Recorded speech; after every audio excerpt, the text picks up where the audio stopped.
السلام علیکم. پروگرام بولے کا بھکر کے ساتھ میں ہوں عمر فاروق. ناظرین، زبان سے نکلے ہوئے الفاظ کمان سے نکلا ہوا تیر کبھی واپس نہیں آتے.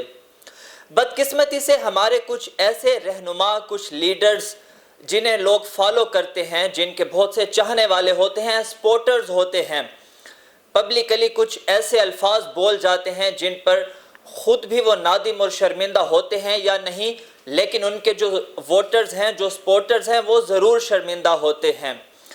جب آپ عوامی نمائندہ کہلاتے ہیں تو آپ کی کچھ لیمیٹیشنز ہوتی ہیں، کچھ باؤنڈریز ہوتی ہیں. آپ جن الفاظ کا چناؤ کرتے ہیں بہت سوچ سمجھ کر کرنا پڑتا ہے.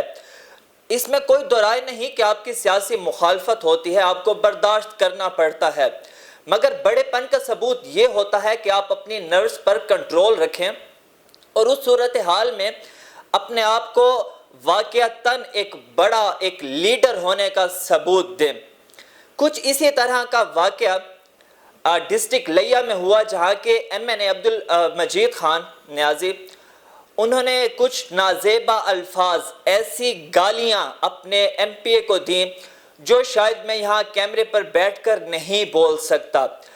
ناظرین، آپ کسی سے لاکھ اختلاف رکھ سکتے ہیں، آپ کی سوچ ڈیفرنٹ ہو سکتی ہے، مگر عوام کے سامنے، لوگوں کے سامنے، پبلک کے سامنے ایسا نہیں ہو سکتا کہ آپ کسی کو گالیاں دیں، ننگی گالیاں دیں، غلیظ گالیاں دیں. جی ہاں، پاکستان تحریک انصاف کے نمائندہ ہیں عبدالمجید خان نیازی، عمران خان کے کھلاڑی کہلاتے ہیں. کون عمران خان؟ وہ عمران خان جس نے 22 سال جد و جہد کی، جس نے اس ملک کا نظام تبدیل کرنے کی بات کی اور جس نے اس ملک کا نظام تبدیل کر کے دکھایا.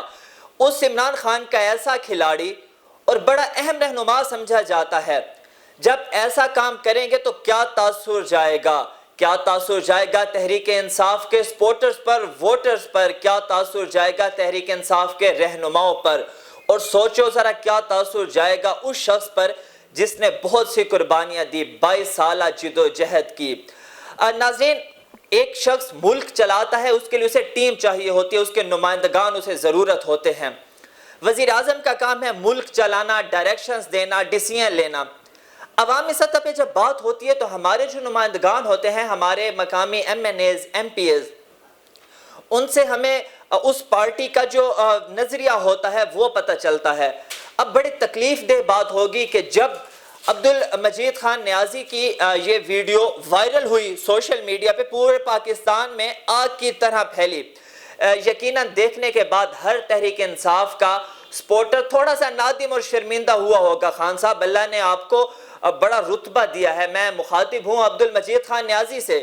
اللہ نے آپ کو بڑا رتبہ دیا ہے، آپ MNA ہیں، آپ نے لاکھوں ووٹ لیے ہیں، آپ کے بہت سے چاہنے والے ہیں، آپ ایک نظریے کی حمایت کرتے ہیں، تبدیلی کے علم بردار ہیں، خان کے کھلاڑی ہیں.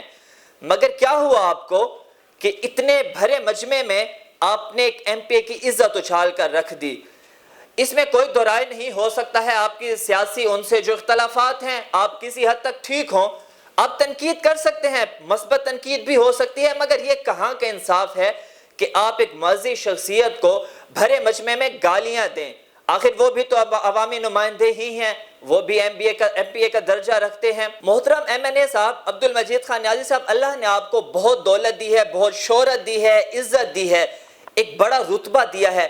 کیا آپ جانتے ہیں جب اللہ رب العزت کسی کو بڑا رتبہ دیتے ہیں تو دراصل اس کا امتحان ہوتا ہے، ایک آزمائش ہوتی ہے، کیونکہ آپ کا در حقیقت پتہ تب چلتا ہے جب آپ کسی بڑے عہدے پر فائز ہوتے ہیں، آپ کو رتبہ ملتا ہے. یہ آپ کا امتحان تھا. معذرت کے ساتھ بہت سے لوگ آپ کو اس امتحان میں اب تک آپ پاس نہیں ہو سکے. جس طرح کی جو آپ کی یہ ویڈیو آئی، اس کے بعد دیکھنے والا کوئی ذی شعور اسے کبھی بھی سپورٹ نہیں کر پائے گا. آپ نے اس میں عوامی پروجیکٹس کی بات کی. میں نے پہلے بھی کہا تھا عوام کا درد رکھنا بہت اچھی بات ہے، نمائندگان کو درد ہونا چاہیے، مگر اس شخص کے صبر کو بھی داد دینی چاہیے. احمد اولکھ صاحب جنہوں نے اس سارے معاملات میں بڑے حوصلے سے، صبر سے کوشش کی اور وہاں خاموش رہے، جتنا ویڈیو میں ہم نے دیکھا. اس حوالے سے بھرپور مذمت کرتے ہیں. بھکر نیٹ ورک کی طرف سے میں مذمت کرتا ہوں. اس طرح کے واقعات نہیں ہونے چاہیے اور حکومت سے، جناب عمران خان صاحب سے، تحریک انصاف سے یہ مطالبہ کرتے ہیں کہ اس طرح کے واقعات پر ایکشن لیا جائے تاکہ نئے پاکستان کا کنسیپٹ واضح ہو سکے اور اس پر لوگوں کا یقین پختہ ہو سکے۔ مجھے دیجیے اجازت، اللہ حافظ۔